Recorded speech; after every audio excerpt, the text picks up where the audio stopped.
You know that feeling when you've just given literally your best advice? Like you've mapped out exactly what a colleague or a friend needs to do to succeed, and then you watch them completely ignore every single word? Or even worse, they try to do it, utterly fail, and then somehow end up resenting you for it? It's honestly one of the most exhausting, relatable frustrations we deal with every single day. Well, welcome to this explainer. Today we are going to completely dismantle how we think about sharing knowledge.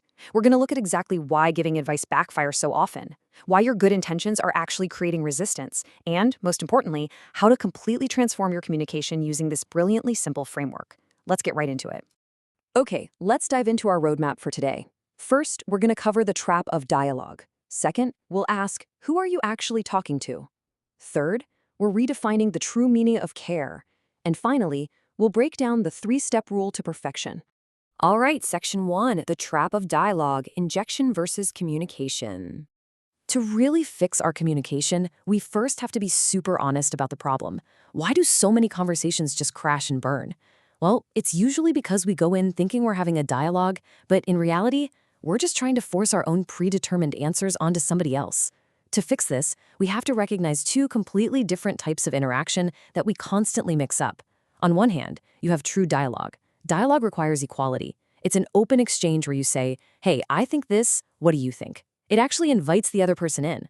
But on the other hand, we have teaching, or what's usually executed as injection. This is where you just forcefully push your answer onto someone else. Our biggest mistake every day is confusing an equal dialogue with forceful teaching. When you're supposed to be having a dialogue, but you start injecting your answers instead, conflict is basically guaranteed. Let's really define this toxic habit. Knowledge injection is essentially the act of force-feeding your advice to someone. I mean, imagine trying to force-feed a massive 5-course meal to someone who literally just finished Thanksgiving dinner. Or, trying to force broccoli on a stubborn toddler. Eventually, it's gonna get messy. When we just dump all our knowledge onto someone, we cause them to suffer from what's basically mental indigestion. They just can't process what you're saying, so they completely shut down. They reject the information, they start to resent you hovering over them, and, here's the absolute worst part, the next time they actually have a problem, they're gonna avoid you like the plague. They won't come back for help because that whole experience of being forced dead was just so unpleasant. Moving right along to Section 2, who are you talking to? Before you even open your mouth to offer advice, you really have to read the room. You need to recognize the hierarchy and the willingness of the person standing right in front of you. Not everyone is ready to be your student, and honestly, assuming they are is a total recipe for disaster. There is a very strict boundary we need to respect here. Dialogue is for equals. If someone hasn't explicitly asked you for help, you have to treat them as an equal and stick to simple, open dialogue. Teaching, though. Teaching is exclusively for seekers of knowledge. You must only teach those who actively come to you wanting to learn. If your employee or a peer or your friend hasn't actually sought out your guidance, you really have no right to start lecturing them. You literally have to wait for them to become a seeker. Because here's the thing, if you don't wait, if you just arrogantly step in and try to teach someone who definitely didn't ask for it, you know exactly what they're muttering behind your back, right? Who do they think they are? Sure, they might smile, nod, and say, yeah, totally, to your face just to get you to stop talking. But the second they turn around, the eye-rolling begins. They feel patronized. Unsolicited advice doesn't make you look like some wise, all-knowing mentor. It just makes you look arrogant. All right, Section 3, the true meaning of care. Let's completely redefine mentorship. So if forcing our answers is off the table, how do we actually help people? Well, we need to completely rethink our definition of care. Because we kind of have this backwards assumption about mentorship. We tend to think that caring means hovering over someone, being super chatty, and constantly stepping in to show, hey, I'm here for you. But actually, being overly friendly like that is often a pretty selfish distraction. It strokes our own ego, but it totally interrupts their workflow. True care is literally the exact opposite. True care is watching from a distance. It's about fiercely protecting their time to work independently so they can actually figure things out for themselves. And this brilliantly illustrates what it's all about.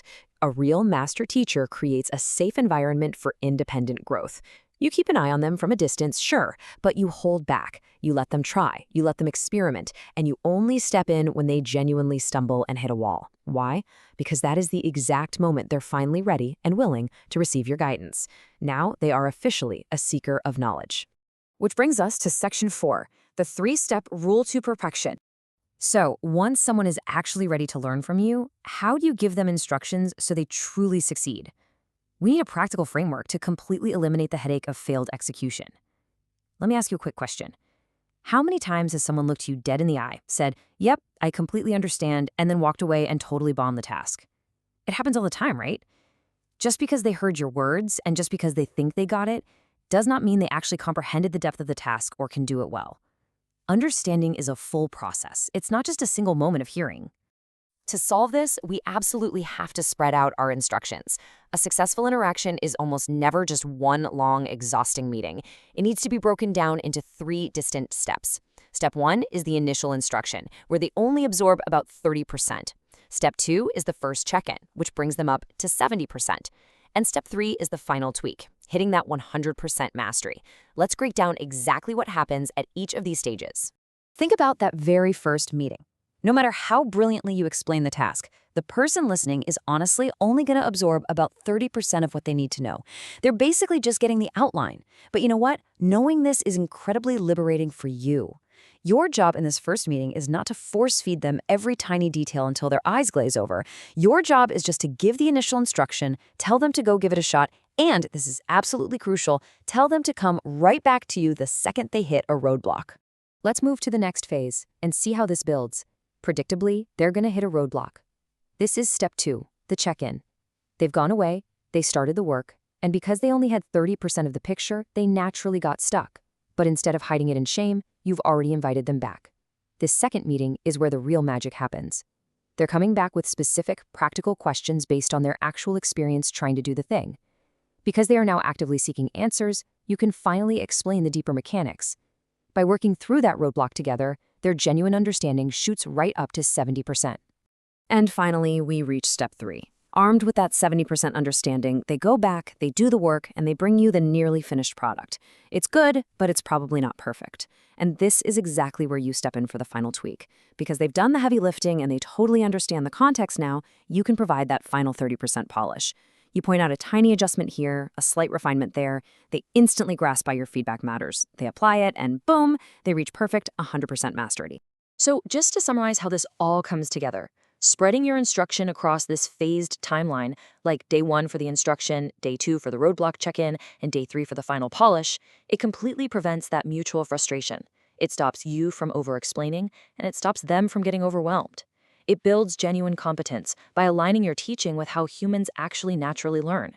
You aren't forcing answers anymore. You're guiding a process. As we wrap up this explainer, I want to leave you with a provocative thought to chew on. Think about your own daily communication style. At work, with your friends, your family. Are you a true teacher who patiently waits for seekers, fiercely protects their time, and guides them through the actual stages of learning? Or are you just forcing your answers onto people, causing mental indigestion and then wondering why no one's listening to you? The shift from injecting knowledge to truly communicating is entirely in your hands. So take this 3-step rule, try it out in your very next interaction, and just watch how it completely transforms the way people respond to you.